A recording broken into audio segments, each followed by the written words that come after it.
ஆம்பல்வாய் கூம்பினகான் உங்கள் புழக்கடை தோட்டத்து வாவியுள் செங்குழி நீர் வாழ்கின்ற ஆம்பல்வாய் கூம்பினகான் செங்கல் பொடி கூழை வெண்பல் தவர் செங்கல் பொடி கூழை வெண்பல் தவர் தங்க திரு கோயில் செங்கிடுவான் போலந்தார் தங்க திரு கோயில் செங்கிடுவான் போலந்தார் எங்களை முன்னம் எழுப்பவான் வாய் பேசும் நங்காய் எழுந்திராய் நாணாதனா உடையாய் எங்களை முன்னம் எழுப்பவன் வாய் பேசும் நங்காய் எழுந்திராய் நாணாதனா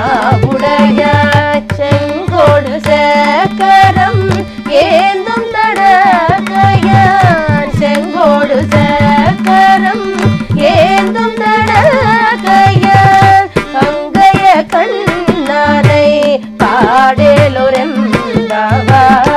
அங்கைய கண்ணானை பாடேலொரெம்பாவாய்.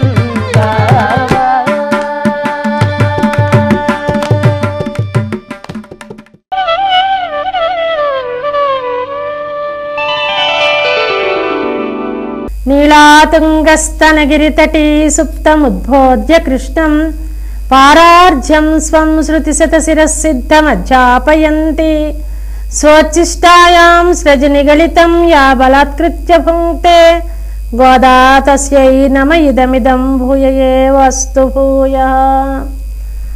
ఆండళ తల్లి కేవలంగా చిన్న పిల్లలకి అందేలాగా లౌకికమైన ఉదాహరణలతో లౌకికమైన వాగ్వివాదాలతో ఇలా మాట్లాడినట్టు రచిస్తుంది. కాక ఆంతరంగా ఉపనిషత్తు రహస్యాలని చెప్తుంది.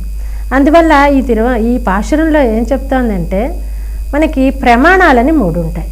ప్రమాణం అంటే ఏదైనా ఒకటి తెలుసుకోవాలి అంటే ఒకటి ఇంద్రియాలతో తెలుసుకుంటాం, కన్నుతో చూసి చెవితో విని అలాగా. దాన్ని ప్రత్యక్ష ప్రమాణం అంటారు. అక్షం అంటే ఇంద్రియం, ప్రత్యక్షం అంటే ఇంద్రియాలతో తెలుసుకునే విషయాలు. దీన్ని ప్రత్యక్ష ప్రమాణం అంటారు.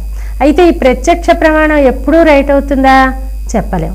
ఒకప్పుడు రైట్ అవుతుంది, ఒకప్పుడు తప్పు అవుతుంది.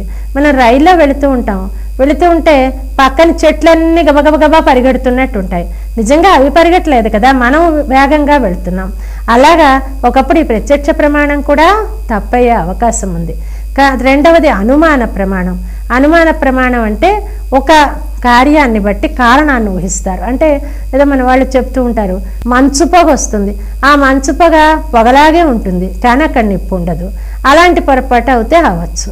కానీ శబ్ద ప్రమాణం అంటే వేదం కానీ వేదము చేత పరినిష్పన్నమైన మనసు కలిగిన మహాపురుషులు కానీ చెప్పిన వాక్యాలని శబ్ద ప్రమాణం అంటారు.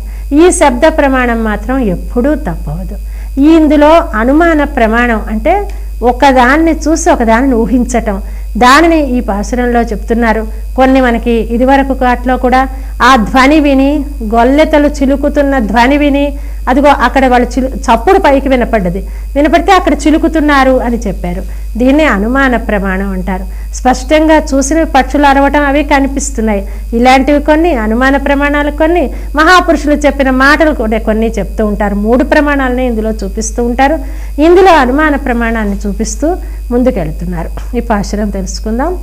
உங்கள் புஜைக்கடை தோட்டத்து வாவியுள் செங்கொசு நீர் வாய் நெழிந்த ஆம்பல் வாய் கூம்பினகான் செங்கல் பொடிக்கூரை வெண்பல் தவத்தவர் தங்கள் திருக்கோயில் செங்கிடுவான் போகினார் எங்களை முன்னம் எழுப்புவான் வாய் பேசும் நங்காய் எழுந்திராய் நானாதாய் நாவுடையாய் செங்கடு சக்கரமேந்தும் தடக்கையன் పంగయక్కన్ నానై పాడేలో రెంబావాయ్.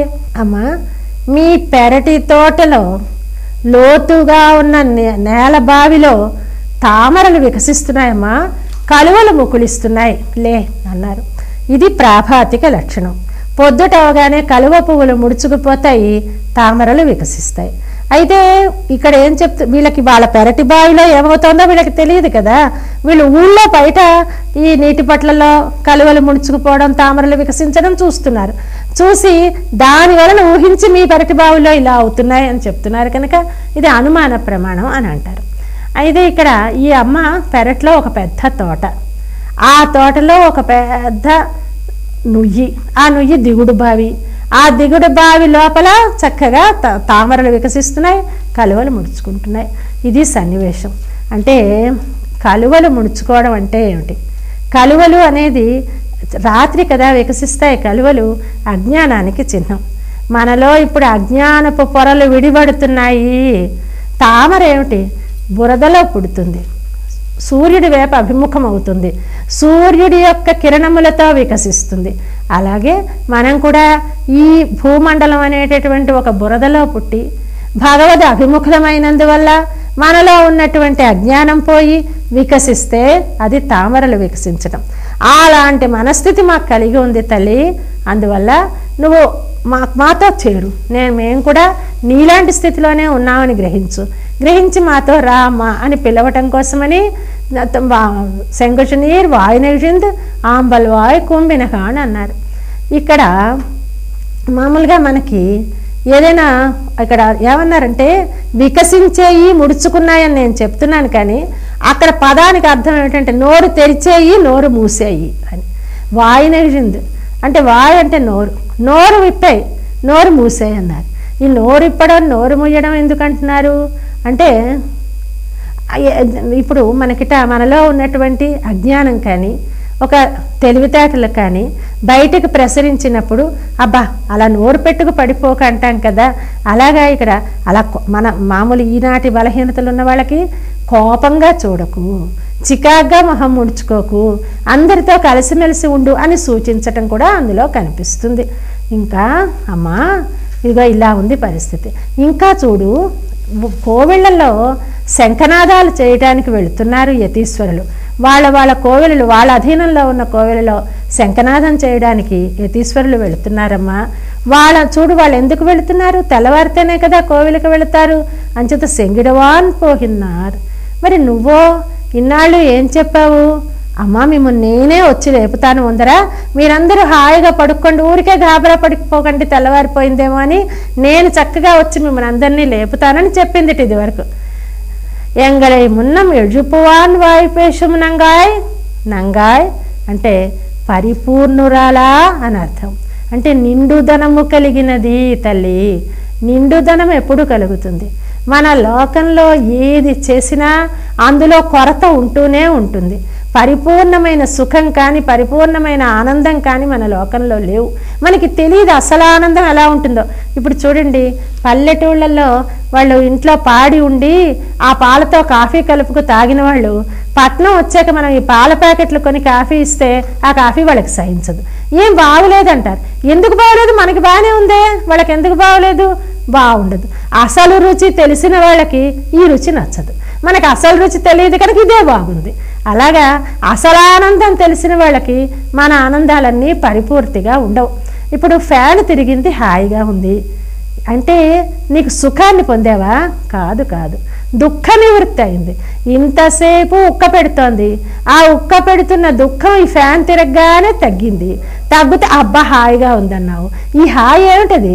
దుఃఖం తొలగడం తప్ప సుఖం రావడం కాదు. ఇది సుఖం అనుకుంటున్నావు నువ్వు. అంచేత పరిపూర్ణమైన సుఖము ఈ పరిధిలో ఉండదు.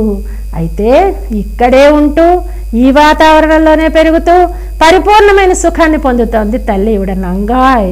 ఎందువల్ల?